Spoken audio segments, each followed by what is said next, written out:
Assalamualaikum warahmatullahi wabarakatuh. Perkenalkan, nama saya Aryana dengan NIM 200407550011 dari kelas C20B. Pada kesempatan kali ini, izinkan saya untuk memaparkan hasil review saya terhadap film Dancing in the Rain. Film ini bercerita tentang seorang anak yang bernama Banyu. Sejak kecil, Banyu sudah mengidap gangguan spektrum autisme. Dapat dilihat di beberapa cuplikan, Banyu terlihat menghindari interaksi-interaksi sosial terhadap orang di sekitarnya. Berdiri, kita mau nyanyi dulu. Banyu, Banyu, ayo berdiri, ayo kita nyanyi sama-sama yuk. Kamu kenapa sih? Aku cuma mau bilang makasih kok. Kamu bisu. Lepasin. Lepasin. Jangan coba-coba ganggu dia. Seiring berjalannya waktu, Banyu mempunyai dua orang teman, yaitu Radin dan Kinara. Namun pertemanan mereka bertiga ditentang keras oleh Ibu Radin yang beranggapan bahwa Radin tidak layak untuk berteman dengan Banyu. Kenapa tadi kamu gak mau minta maaf? Dia yang nakal, kenapa aku yang minta maaf? Apa pantas satu anak yang terbelakang dikeroyok sama 5 anak? Kamu main sama siapa itu tadi namanya apa? Udah mah. Banyu, kamu bisa main sama siapapun, tapi nggak sama anak yang nggak normal. Ngerti nggak? Pokoknya kalau kamu masih main sama dia, Mama samperin orang tuanya. Akan tetapi, Radin tetap memilih untuk berteman dengan mereka berdua. Mama udah bilang apa? Jangan bergaul sama anak itu. Memangnya nggak ada anak lain yang bisa kamu jadiin teman sampai kamu harus bergaul sama anak SLB? Kamu siapa? Ini siapa? Kamu autis juga? Hah?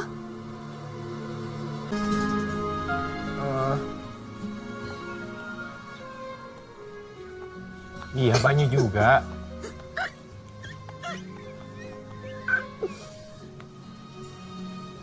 Kenapa aku harus takut? Aku punya kalian.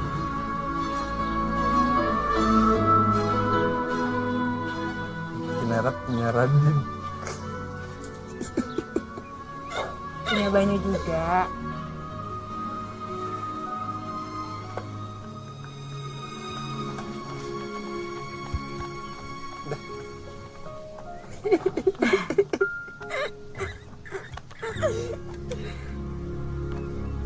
Mau denger sesuatu nggak?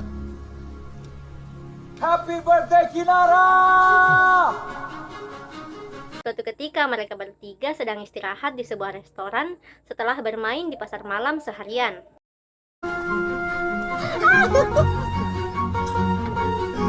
Kita kayak dijauhin. Apa?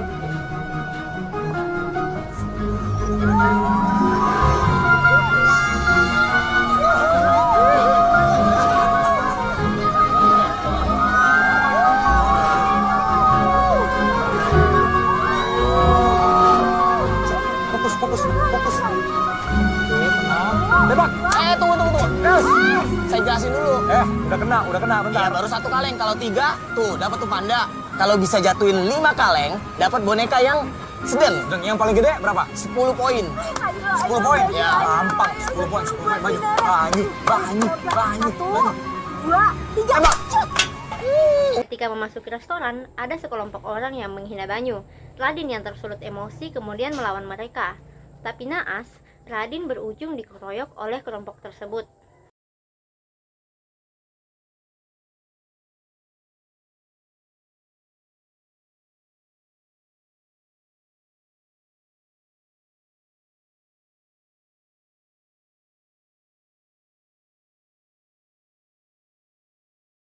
Radin yang pulang ke rumah dalam keadaan babak belur membuat Ibu Radin semakin membenci Banyu. Diam-diam Ibu Radin menyuruh Kinara untuk menjauhi Radin.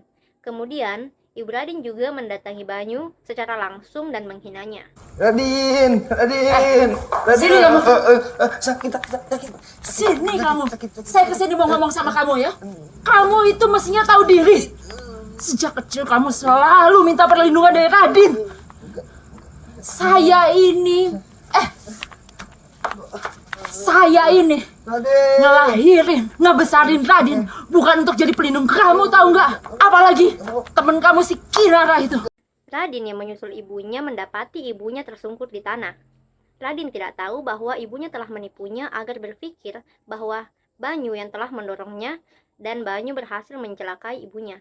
Dan Radin termakan tipuan ibunya tersebut. Raden. Mama nggak apa-apa. Jahat, Raden. Kamu lihat sendiri kan Radin, kalau dia bisa nyelakain Mama sekarang, dia juga bisa nyelakain kamu. Buka mata kamu, Radin. Ayo kita pulang. Jahat, Raden. Beberapa hari kemudian, Banyu mendapati Radin pingsan ketika sedang bermain basket.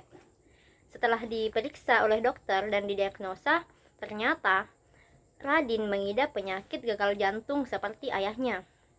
Banyu yang mengetahui hal tersebut memilih untuk melakukan transplantasi jantung secara diam-diam kepada Radin. Bangunan, Pak ya? Pak, bangunan, Pak. Ya? Nggak bisa.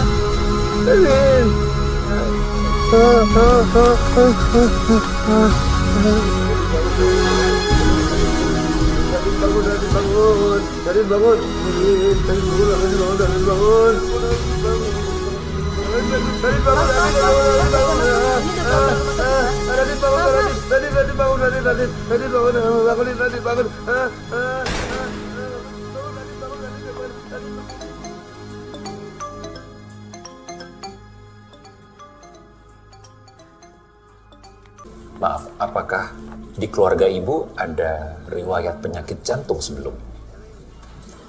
Suami saya, Dok, 10 tahun yang lalu meninggal karena gagal jantung.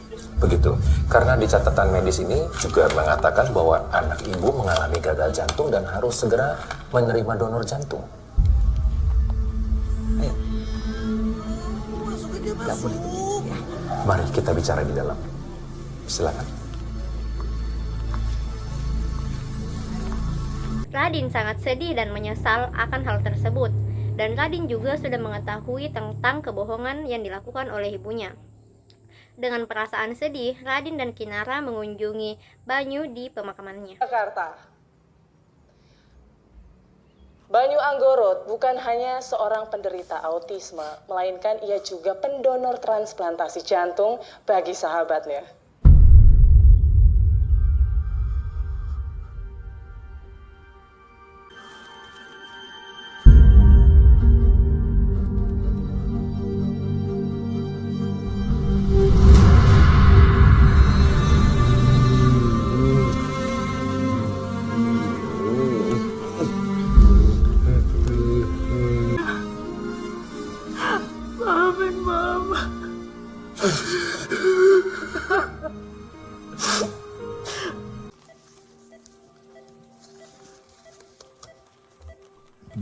Buat sahabatku Radin, I want to give my heart for you.